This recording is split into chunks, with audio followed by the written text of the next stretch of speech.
Women in wellness, the leaders, some of the top leaders in the entire industry are in this room today. And we are here, you are all here to learn and grow and expand. You're here to support each other. And we're also acknowledging the incredible work and success of so many of you in this room. Today is also about motivating you to go farther, to lean in, to dream super, super big, and to believe in yourself. And your well-being and your own personal happiness is something that's going to carry you there. Do you believe that if you had a lot more money than you have right now, you'd be happier? Do you believe if you lost 10 pounds from today, you'd be a lot happier? Do you believe that if you had that bigger house with the big yard and the swimming pool, maybe a blue Maserati, I don't know, I'm dreaming big. I always want a Maserati. I have a Volvo. Would you be happier? The marketing messages, the social media messages, the messages that we receive, a lot of the messages we receive are wrong and they steer us in the wrong direction. Happiness does not come from something out there.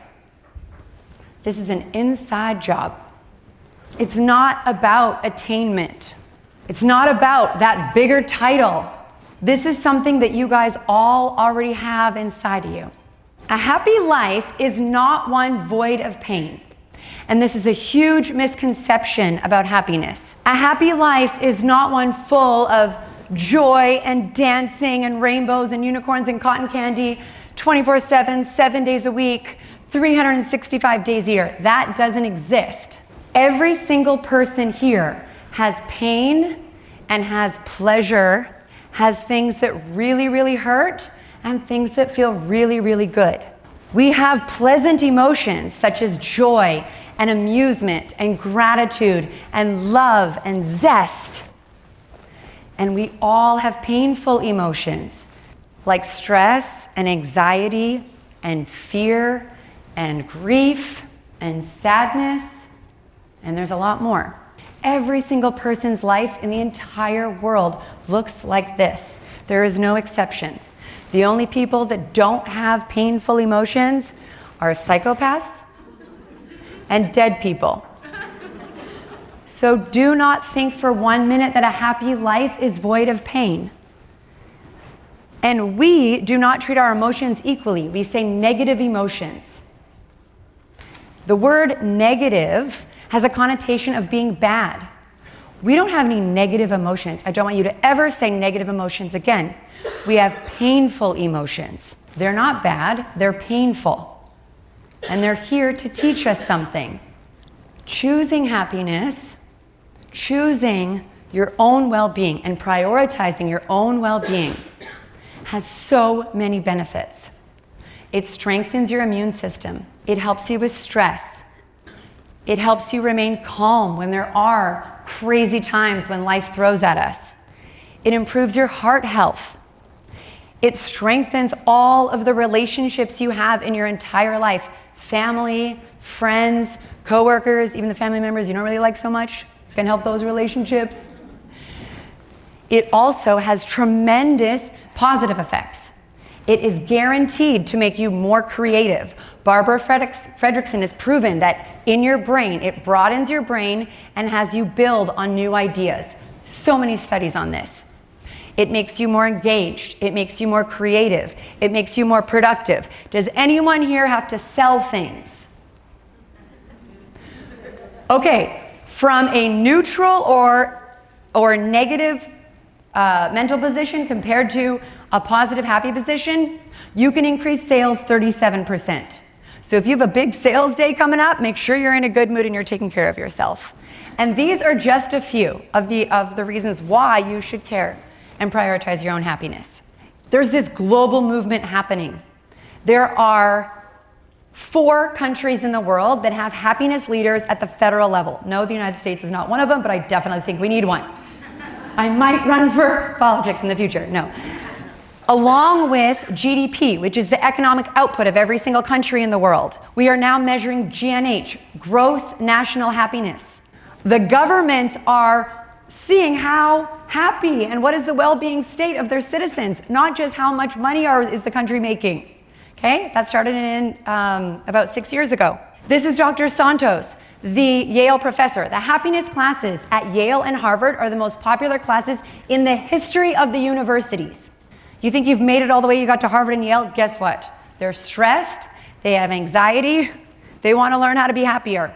There's a World Happiness Summit that just started 3 years ago. Of course, I was like, I got to go to this thing. Last year I was a speaker.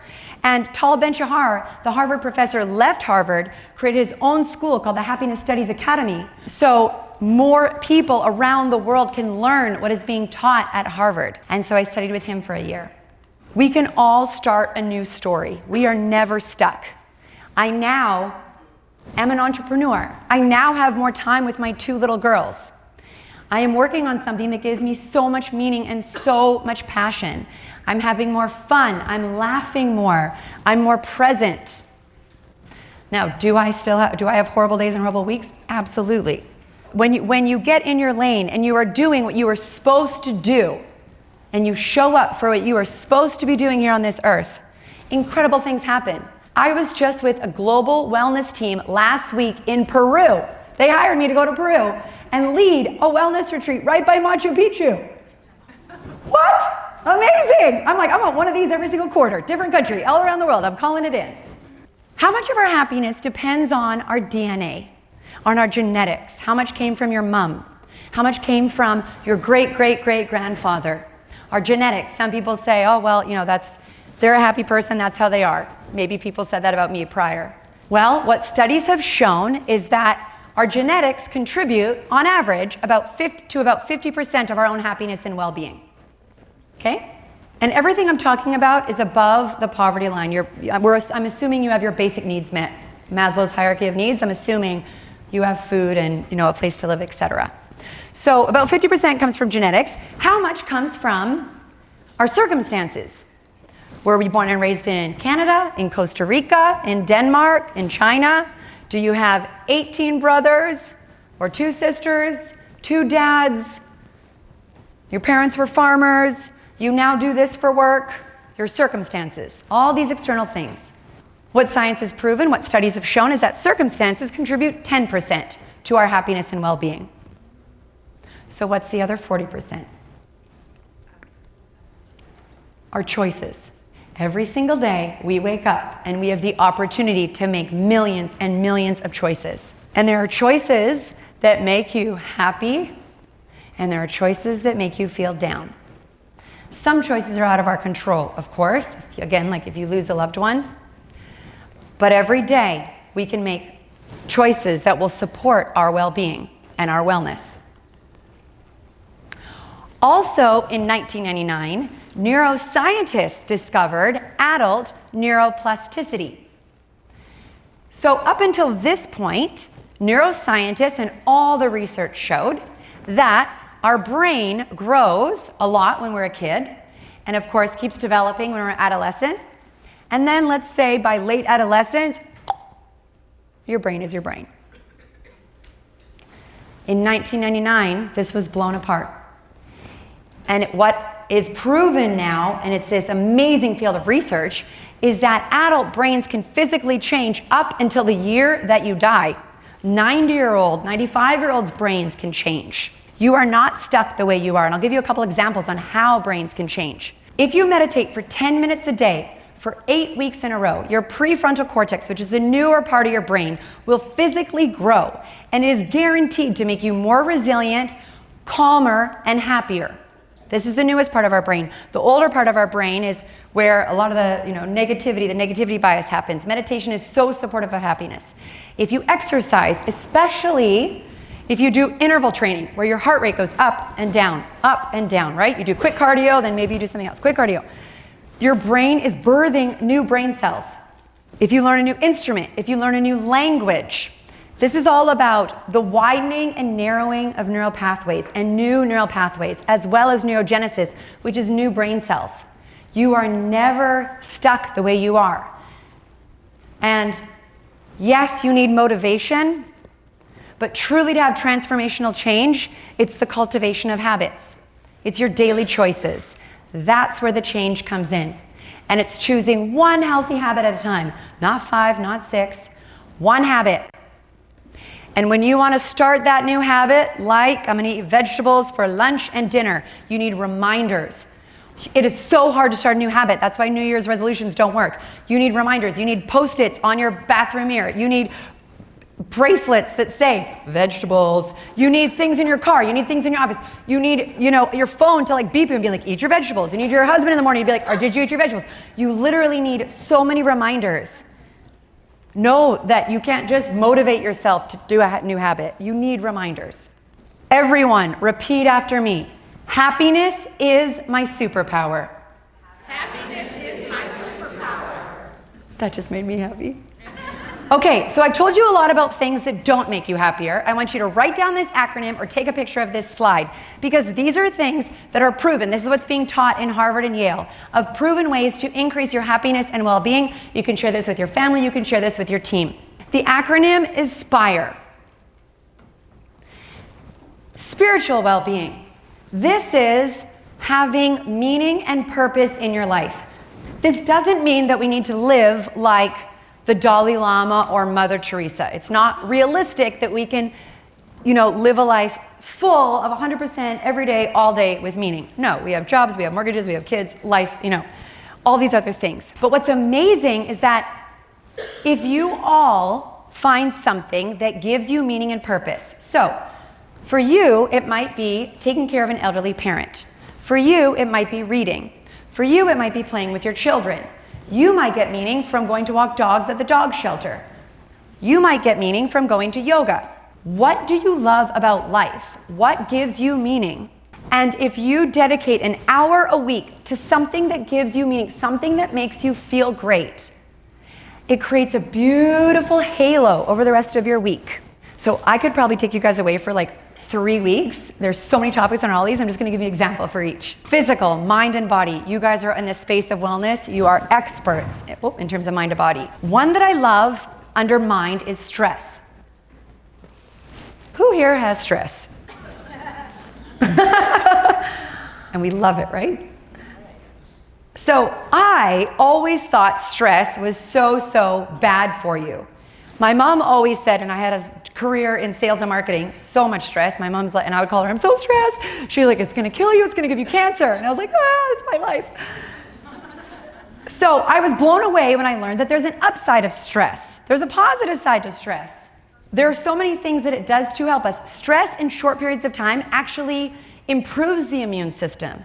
Stress allows you to make great decisions. Stress can propel you to go forward in your career. Again, with decision making, etc. We've always had stress. You don't think cavemen had stress? They were like, don't get eaten by a lion. Like, that's way more stressful than 400 emails that we deal with, right? Humans have had stress. Animals have stress. This is a part of being a living being. What we've got progressively worse at is our lack of recovery. Stress isn't the enemy. The enemy is lack of recovery. So after a stressful morning, take 10 minutes and go walk outside. Listen to music. Meditate. Go tell your friend at work, tell me a joke, because I'm literally going to shoot myself right now.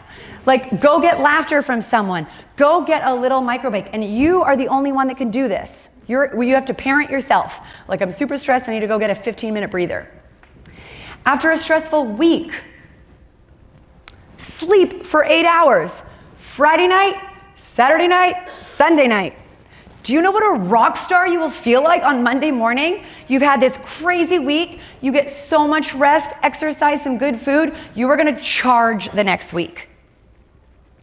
Stress isn't the enemy. It's the lack of recovery. And if after 3 months you literally feel like, someone said on the stage earlier, like, I'm going to Bali for 4 months, right? If you are at that point, of course, take a vacation, go on a wellness retreat. Take care of yourself. And show your family and friends, hey, life is stressful. We have smartphones, we have this. Intellectual well-being. We thrive when we're learning and growing. So I will challenge you, if you are not learning something right now, it could come from a book, It could come from TED Talks, it could come from a class, it could come from a friend, a teacher, a coach.